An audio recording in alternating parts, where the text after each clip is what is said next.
Hey Toga Brothers. This is going to be my new segment, Living with Autism. It's actually under my playlist called The World in Autism, and it's basically an understanding of how autism affects those with it, like myself included. I have autism. I have a condition which is known as Asperger's syndrome. It's a learning disability. It's a very high form of autism. I do not need supervised supervision and assistance in doing daily tasks. But this video will help you understand why I differ from the others, and I also differ from normal people. Now, we call them neurodivergents, which basically mean they have all of the parts of their brain, and we, unfortunately, we don't, okay? I will share with you a video explaining how autism works and explaining how the brain differs from us as it does for most people, okay? But I am here. I am in the process of getting dressed, okay? I have my dress shirt. As you can see, there are buttons all along here. Now, I share this with you because this is something I used to do, but it wasn't until recently, as in the last few couple years, that I realized and I learned you're not supposed to. And let me help you guys see why this confuses people with autism. Okay. If you look, you see this button right here, right? Okay. This is my collar. It folds down and it comes down and it has a bit of a corner right here. You see this? Okay. Now, to us autistic people, we think this button is supposed to be buttoned because there's a buttonhole right here. This is my collar, and there's the buttonhole right there, okay? So, we actually button this whole button right here, and we don't realize you're not supposed to, but it's there. So why wouldn't you button it? Do you see where the confliction is to people with autism? Right? It's kind of like you using a fork to cut your dinner that doesn't need a knife, but the knife is sitting right at the table, right? Like, okay, imagine you baking chicken nuggets, right? Like really easy microwave oven chicken nuggets. Pull them out. They're malleable. You can break them in half with your hands. Now, imagine you grabbing a fork and cutting it in half with the side of the fork, right? Turning it on its side and chopping it and cutting it in half and stabbing the other one and eating it, right?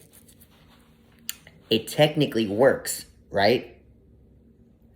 But you have a knife at the table. Use the knife. It's there. That's what it's for. So you grab the knife and you cut it in half, right? You're doing more work than you need to. Just use the fork, do it, and stab it and eat it. But the knife is there. You guys see where the brain is connecting this? It doesn't see the fact that the fork is assisting in you eating when the proper tool and necessity is sitting right there. I.e., in this predicament, the button is right there. So I should button it, right? No, because it's for ties. When you button a collared shirt, you button the top for a tie, okay? But when you wear it, you actually start buttoning the first one on here. So you leave kind of a gap. And if you really want to get all crazy, you can button this button. Leave a bigger gap, right? I don't like showing much skin. So I button the top one and I leave the collared one open. This is what you're supposed to do. Not this. Okay? It looks like you're strangling yourself. okay? I share this with you because there is a documentary on Netflix. It's called Love on the Spectrum. And there's a specific individual on there, and you'll notice that they're going on a date, okay? Now, they're not wearing a necktie. They're wearing a button-down dress shirt. They're wearing nice pants, some shoes, okay? They have the top button buttoned on a very, very hot day. You don't need to do this. This is sufficient enough for a date, okay? But for people with autism, we think you have to button the top because it's there, okay? I don't want to ramble and keep going on, but do you guys understand how living in the world with autism is difficult for people with the autism spectrum? It's like, do this, but don't do this, but this is here. It's very challenging for people like us, okay? This is just one of the things in the world of autism that we struggle with, okay? And I'm also positive, okay? And people with autism, they may not even wear this fabric. This looks nice, right? You guys can't see, but I'm wearing denim jeans. I'm wearing a belt, okay? I'm wearing an undershirt because you're supposed to when you wear shirts like this, right? Now, I learned that years ago. I didn't always and thought it was okay to wear just dress shirts as shirts. Apparently, that's a thing. You can't wear that, right? So, and then one more thing. The one thing that my brain never was able to wrap around, do you know what these are? I'll give you a chance to pause it, Google it, do whatever. Go ask a friend, go ask your mom, your best friend, whoever.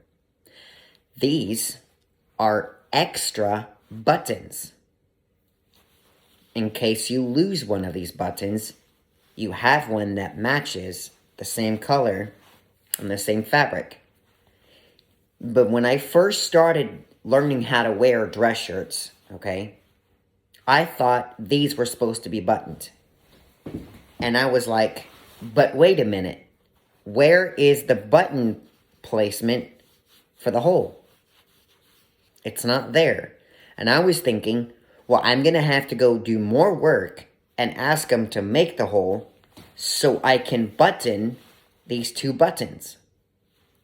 Never did I realize you're not supposed to. They're just for decoration and assistance should you lose one. And I was thinking, but shouldn't you put them in the back? Yeah, these are things we think about all the time. We may not be engaging 100% in conversation, but rest assured you, we are thinking about these things all the time. We're just not vocalizing them. Okay? I know I got a little bit sidetracked there, and I'm sorry, okay? Which is also something that people with autism have a trouble with doing, okay? This fabric, right, is not something that some people with autism would wear because it's sensory, what's the word? It's what we call a sensory need.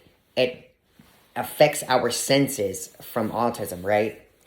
Now, to me, I don't mind wearing these. I've worn these since I was in high school. I had to go through classes. I had to go through programs that required us to look good, to look our best, to look formal. It's just like the military. They teach you very early on to look your best, like you're professional, you have purpose, you have value, and it reflects in the way you look, okay? Same with me in high school. I reflected the way I looked based on the way I was dressed, okay? I dressed nice. Now, one very, very, very last thing.